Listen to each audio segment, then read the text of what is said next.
말씀은 누가복음 7장 18절부터 35절까지의 말씀입니다. 신약성경 101쪽에 있습니다. 누가복음 7장 18절부터 35절까지의 말씀입니다. 우리 하나님의 말씀을 다 같이 한 목소리로 천천히 봉독하겠습니다. 요한의 제자들이 이 모든 일을 그에게 알리니 요한이 그 제자 중 둘을 불러 주께 보내어 이르되 오실 그 이가 당신이오니까 우리가 다른 일을 기다리오리까 하니 그들이 예수께 나아가 이르되 세례 요한이 우리를 보내어 당신께 여쭈어 보라고 하기를 오실 그 이가 당신이오리까 우리가 다른 일을 기다리오리까 하더이다 하니 마침 그때 예수께서 질병과 고통과 및 악귀 들린 자를 많이 고치시며 또 많은 맹인을 보게 하신지라. 너희가 거서 보고 들은 것을 요한에게 알리되 맹인이 보며 못 걷는 사람이 걸으며 나병 환자가 깨끗함을 받으며 귀먹은 사람이 들으며 죽은 자가 살아나며 가난한 자에게 복음이 전파된다 하라. 누구든지 나로 말미암아 실족하지 아니하는 자는 복이 있도다 하시니라. 요한이 보낸 자가 떠난 후에 예수께서 무리에게 요한에 대하여 말씀하시되 너희가 무엇을 보려고 광야에 나갔더냐? 바람이 흔들리는 갈대냐? 그러면 너희가 무엇을 보려고 나갔더냐? 부드러운 옷 입은 사람이냐?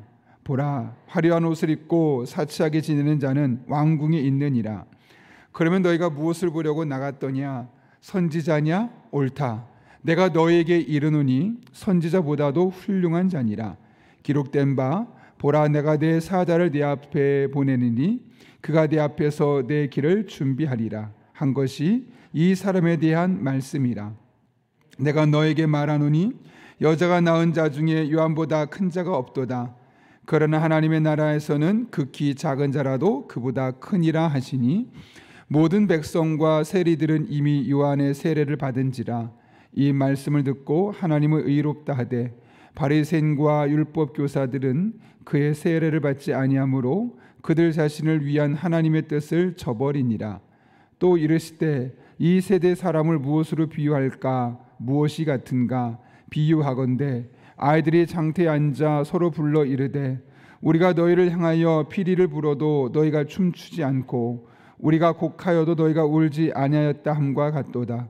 세례 요한이 와서 떡도 먹지 아니하며 포도주도 마시지 아니하매 너희 말이 귀신이 들렸다 하더니 인자는 와서 먹고 마시매 너희 말이 보라 먹기를 탐하고 포도주를 즐기는 사람이요 세리와 죄인의 친구로다 하니 지혜는 자기의 모든 찬으로 인하여 옳다함을 얻느니라.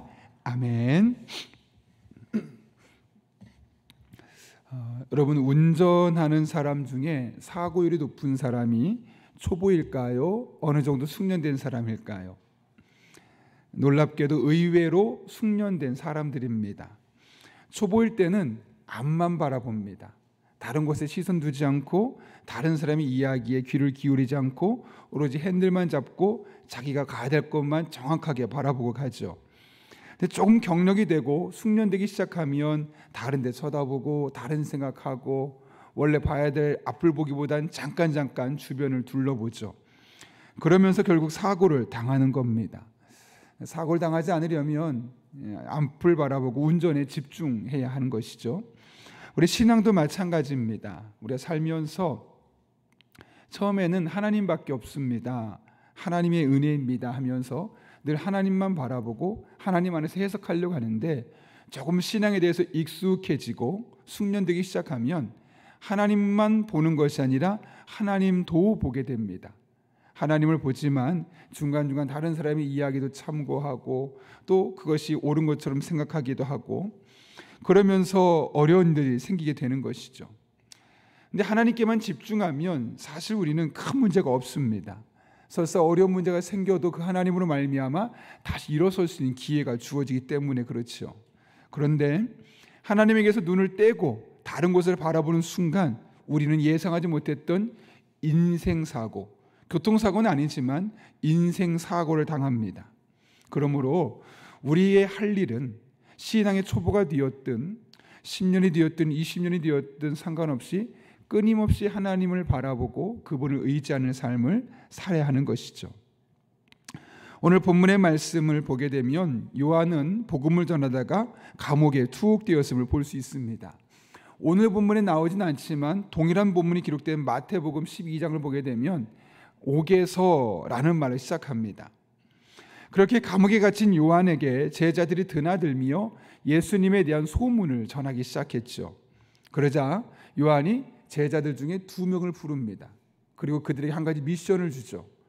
예수님을 찾아가서 혹시 당신이 오실 그 사람입니까? 그이입니까? 아니면 우리가 다른 사람을 기다려야 합니까? 묻도록 합니다. 오늘 본문 19절 말씀이죠. 이렇게 말합니다. 요한이 그 제자 중 2를 불러 주께 보내어 이르되 오실 그이가 당신이오니까 우리가 다른 이를 기다리이까? 여러분, 여기서 왜 요한이 이런 질문을 던지는 걸까요? 지금까지 요한이 기대했던 예수님, 여기서 말하는 그이는 바로 메시아를 말씀하는 거죠. 그 메시아의 모습과 예수님의 모습이 뭔가 조금 기대치와 달랐기 때문에 그렇습니다. 요한은 메시아가 이 땅에 오시면 악에 대해서 강렬하게 심판을 하고 빠른 시간에 이 세상을 180도 바꿔놓을 것으로 생각했습니다. 그런데 예수님은 오히려 그렇게 하시기보다는 다니면서 아픈 사람을 고쳐주고 또 복음을 가르치고 또 세상에서 복음을 전파하고 이런 3가지 사역을 하는 모습 보면서 잠깐이지만 요한의 마음속에 의구심이 들었던 겁니다. 정말 이분이 맞나? 다른 분을 우리가 기다려야 되는 거 아닌가? 라는 마음이 들어서 예수님에게 제자 2를 보내서 확인하는 것이죠. 왜 2를 보냈느냐? 구약에 보게 되면 어떤 사실을 확증하려면, 그 증언을 확증하려면 적어도 증인 2명이 있어야 되기 때문에 그렇습니다. 그래서 2명을 보내게 된 거죠.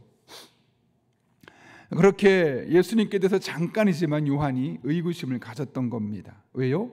내가 예상했던, 내가 기대했던 모습과 약간 다르게 일하시기 때문에. 그런데 우리가 신앙생활을 하면서 갈등을 겪는 이유도 마찬가지 아닙니까? 하나님께서 일하는 방식이 내가 원하는, 내가 기대했던 방식과 뭔가 다르다고 느껴질 때 우리들의 마음속에는 흔들립니다. 정말 하나님께서 맞나? 내가 정말 이대로 가도 되나? 내가 신앙생활을 열심히 하는 것이 맞나? 해도 그렇게 큰 의미가 없을 것 같은데 비롯해서 다양한 감정의 소용돌이 안에 우리가 빠질 수밖에 없죠. 예컨대 나는 하나님이 내 인생을 잘되게 하실 거야, 그런 믿음의 기대 갖고 한 해를 시작했는데 시간이 지나도 점점 크게 나아지는 것 같지가 않습니다. 좋아질 것 같은 생각이 들지 않고 그냥 이대로 머물거나 오히려 더 나빠질 수도 있다는 생각도 하기도 합니다. 또 반대로 나는 다 끝났어, 이제 포기해야지 라는 마음이 드는데 어느 순간 여전히 너는 내 아들이야, 내 딸이야 말씀하시면서 사랑한다 말씀하시고 우리들의 마음속에 희망을 부어주기도 하십니다. 기도할 때도 마찬가지 아닐까요? 이 정도 됐으면, 이만큼 기도했으면 응답해 주실 때도 된 것 같은데 하나님은 묵묵하시거나 때로는 노라고 하면서 그 기도에 대해서 단호하게 거절하는 듯한 인상을 받기도 합니다. 이러 외에도 우리는 수많은 일상 속에서 내가 기대하는 하나님의 모습, 내가 원하는 삶의 모습과 하나님께서 일하는 방식이 다르다고 느껴질 때 지금 요한이 겪었던 그런 의구심까지는 아닐지라도 종종 혼란스러울 수밖에 없는 겁니다. 이럴 때 우리가 잊지 말아야 할 것이 있습니다. 하나님께서는 우리가 원하는 대로만 일하시지는 않는다는 겁니다. 내가 기대하는 대로만 일하시는 분이 아닐 수도 있다는 사실. 아니, 때로는 오히려 정반대로 내가 원하는 방식은 A인데 하나님은 B로 일하시거나 또 다른 C로 일하시거나, 정말 하나님이 어떻게 하실지 예측할 수 없어서 믿음 생활하는 것이나 믿지 않는 것이나 별 차이 없어 보일 때도 있습니다. 우리의 예측과 완전히 어긋날 수도 있죠. 그래서 신앙에 회의감이 들기도 합니다. 그러나 그런 때도 반드시 기억해야 할 것은 내가 원하는 방식과 다르게 일하시는 것처럼 보여도 하나님은 항상 나보다 훨씬 높은 계획과 뜻끝을 갖고 계시며 항상 내가 원했던 것보다 더 나은 길로, 선한 길로 인도하여 주신다는 것, 이 사실을 잊지 말아야 하는 것이죠. 바라긴 우리가 그런 믿음으로 살아갈 수 있기를 예수님의 이름으로 축원합니다. 자신의 생각과 다른 예수님의 사역에 대해서 요한이 제자들을 통해서 질문을 했죠. 이때 예수님께서는 그를 책망하기보다는 오히려 대답을 하셨습니다. 뭐라고 하셨는가? 오늘 보면 22절 말씀 같이 한번 읽겠습니다. 시작. 맹인이 보며 못 걷는 사람이 22절 말씀 같이 한번 읽어볼까요? 시작.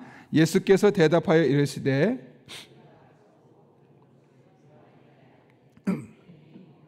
못 걷는 사람이 걸으며 나병 환자가 깨끗함을 받으며 귀먹은 사람이 들으며 죽은 자가 살아나며 가난한 자에게 복음이 전파된다 하라.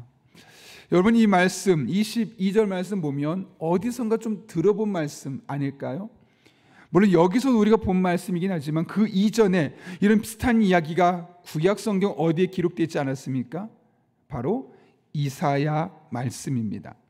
하나님께서 구약에서 이미 오래전에 이사야 선지자를 통해서 주셨던 말씀이죠.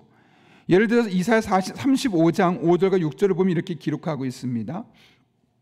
그때 맹인의 눈이 밝을 것이며 못 듣는 사람의 귀가 열릴 것이며 그때 저는 자는 사슴같이 뛸 것이며 말 못하는 자의 혀는 노래하리니 이는 광야에서 물이 솟겠고 사막에서 시내가 흐를 것임이라. 이사야 61장 1절과 2절에서도 같이 말씀하셨죠. 주 여호와의 영이 내게 내리셨으니 이는 여호와께서 내게 기름을 부으사 가난한 자에게 아름다운 소식을 전하게 하려 하심이라. 나를 보내사 마음이 상한 자를 고치며 포로된 자에게 자유를, 갇힌 자에게 노임을 선포하며 여호와의 은혜해와 우리 하나님의 보복의 날을 선포하여 모든 슬픈 자를 위로하되. 요한이 갖고 있는 예수님께 대한 의구심, 정말 이렇게 내가 예수님 믿어도 될까? 저분이 메시아일까? 내 인생을 다 그분에게 의탁하고 살아도 될 만한가? 라고 의구심이 들어서 물었을 때 예수님은 어떻게 하셨습니까? 하나님의 말씀으로 이미 기록된, 이미 예언된 이사야서의 말씀을 통해서 그의 의구심을 말끔하게 해소해 주셨습니다. 그리고 나서 결론적으로 23절에서 이렇게 말씀하죠. 누구든지 나로 말미암아 실족하지 않은 자는 복이 있느니라. 실족한다는 말이 좀 번역이 어려울 것 같은데 쉬운 성경은 23절을 그래서 이렇게 번역합니다. 누구든지 나를 의심하지 않는 사람은 복이 있다. 그러면서 지금 요한에게 있었던 그 의심을 말끔하게 씻어주고 계시는 예수님의 모습을 오늘 본문은 우리에게 말씀하고 있는 것이죠. 요한이 예수님의 메시아 되심을 더 이상 의심하지 않도록 하나님의 말씀을 통해서 이분은 말씀을 보아라, 말씀을 보면 이 하나님 이분이 어떤 분인지 정확하게 나와 있지 않느냐, 나는 바로 그런 자로 왔다라고 와서 그 의구심을 완전히 해소해 주신 겁니다. 마찬가지죠 여러분. 하나님께서 우리들에게 말씀을 주신 이유가 무엇 때문일까요? 말씀이 하나님의 하나님 되심을 증명하고 경험하게 해주는 최고의 방법, 최선의 방법이기 때문에 그렇습니다. 그래서 우리는 늘 하나님의 말씀을 통해서 성경 속의 하나님이 바로 오늘날 우리가 살고 있는 이 현실 속에 나와 동행하시고 내게 능력 주시고 나와 함께 하시는 하나님이심을 우리는 경험할 수 있고, 바로 그분이 나의 하나님이란 사실을 하나님의 말씀을 통해서 확인하는 겁니다. 그래서 우리에게 말씀을 주신 겁니다. 그 말씀을 통해서 지적으로 더욱더 탁월해지라고 단순히 어떤 특별한 능력을 가지고 준 것이 아니라 그 말씀을 통해서 하나님이 어떤 문제를 늘 확인하고 점검받고 우리 믿음이 흔들릴 때마다 다시 반석 위에 세우도록 하게 주신 것이 바로 하나님의 말씀이라는 겁니다. 말씀을 통해서 우리는 전능하신 하나님 정말 전능하실까? 예, 창세기 말씀하죠. 엘로힘, 하나님께서 천지를 창조하셨음을 이야기하시면서 우리가 믿는 하나님이 껍데기뿐인 하나님이 아니라 불가능이 없으신, 이 땅을 창조하시고 지금도 운행하고 계신 이 엘로힘의 하나님이라는 사실을, 이 전능하신 하나님이라는 사실을 우리에게 믿을 수 있게 해주는 겁니다. 만약 그 말씀이 없다면 우리가 그 하나님의 전능하심을 어떻게 알 수 있겠습니까? 또한 우리는 말씀을 통해서 우리의 삶에 좋은 것을 예비하고 계신 여호와 일의 하나님을 만날 수 있게 되는 것이죠.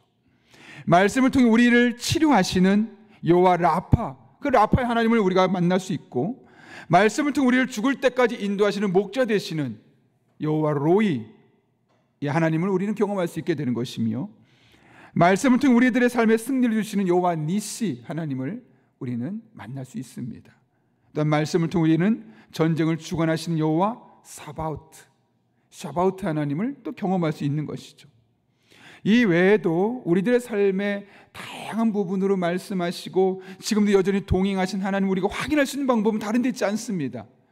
아무리 말 잘하는 사람이 옆에 와서 훌륭한 말로 달변으로 설득해도 그것이 우리들의 마음속에 크게 확신을 줄 수는 없습니다. 그럴 때 하나님의 말씀을 보면, 그렇구나, 우리가 믿는 하나님은 정말 이런 분이구나, 이 하나님 끝까지 믿어야겠다, 내가 흔들려서는 안 되겠구나, 내가 하나님의 많은 면 중에 지극히 작은 면만을 보고 판단해 왔구나, 그런 다양한 우리의 신앙이 해석되기 시작하고 우리가 신앙에 대한 회의가 사라지게 되며 하나님께 대한 의구심들이 해소될 수 있는 것이죠. 요한의 질문에 대해서 그냥 나 믿어, 나만 믿으면 돼 라고 예수님 말씀하지 않으셨습니다. 오히려 과거에 그분에 대해서 예언되었던 이사야서 말씀을, 이사야 35장과 61장 이 두 개의 구절을 가져다가 이 말씀 있지 않느냐, 나는 바로 그렇게 예언된 메시아가 맞아, 그렇게 말씀으로 확증시켜 주고 있는 것이죠. 여러분, 우리도 마찬가지입니다. 하나님께서 우리에게 말씀을 주신 이유가 바로 우리의 신앙이 흔들릴 때마다, 회의감이 들 때마다, 다양한 생각이 들 때마다 하나님의 하나님 되심을 확인할 수 있도록 주신 것이 바로 하나님의 말씀이죠. 그러면 여러분, 하나님의 말씀을 적극적으로 읽고 말씀을 가르치는 우리 교회 성경 공부반에 적극적으로 참여하고, 그렇게 하나님의 말씀을 날마다 여러분의 삶에 적용할 수 있기를 바랍니다. 그럴 때 우리들의 삶에서 해석되지 않았던 모습들이 그 성경 말씀을 읽어가며 들어가며 해석되는 것을 경험하게 될 것이고, 우리가 믿는 하나님이, 성경 속의 하나님이 오늘도 우리의 삶 가운데 동행하신 분이심을 온전히 경험하게 될 것입니다. 그 목적으로 하나님의 말씀을 주셨으니 그 하나님의 말씀을 통해서 여러분의 삶을 새롭게 하시고 여러분과 늘 동행하시고 여러분의 삶의 다양한 모습으로 이끄시는 그 하나님의 은혜를 경험하는 그런 복된 삶이 될 수 있기를 예수님의 이름으로 축원합니다. 우리 함께 기도하겠습니다. 거룩하신 아버지 하나님, 오늘 하나님의 말씀을 통해서 하나님 앞에 우리가 어떤 모습으로 살아야 될지를 깨닫게 됩니다.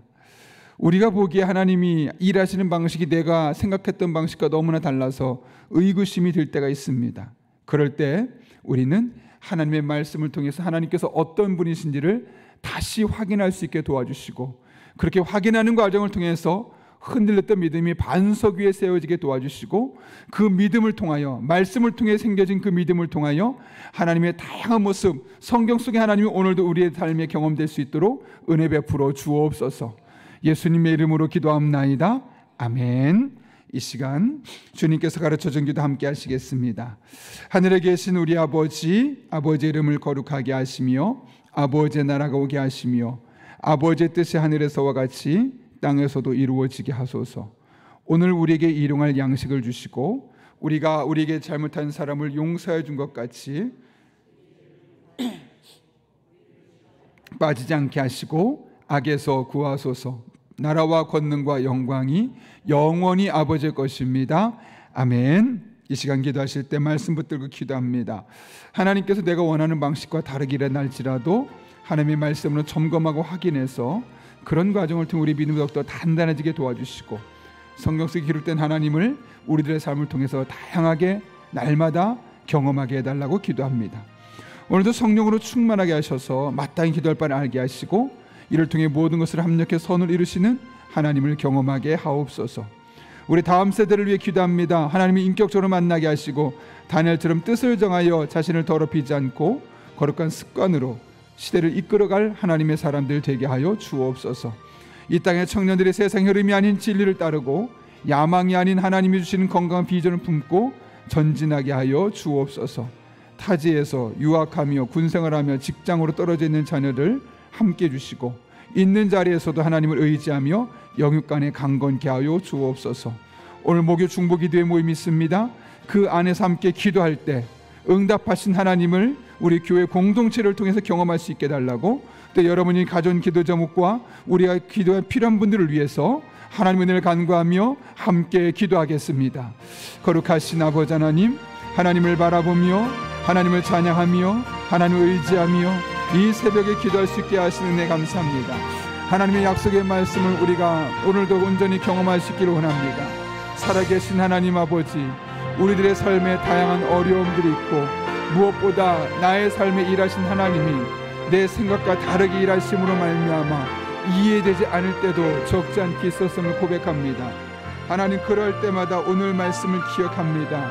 하나님께서 하나님의 말씀을 통해서 하나님께서 어떤 분이신지를 우리에게 알려주시기를 원하시오니 우리가 하나님을 바라보며 의지하며 온전한 모습으로 나가는 하나님의 백성들 되게 도와주시옵소서.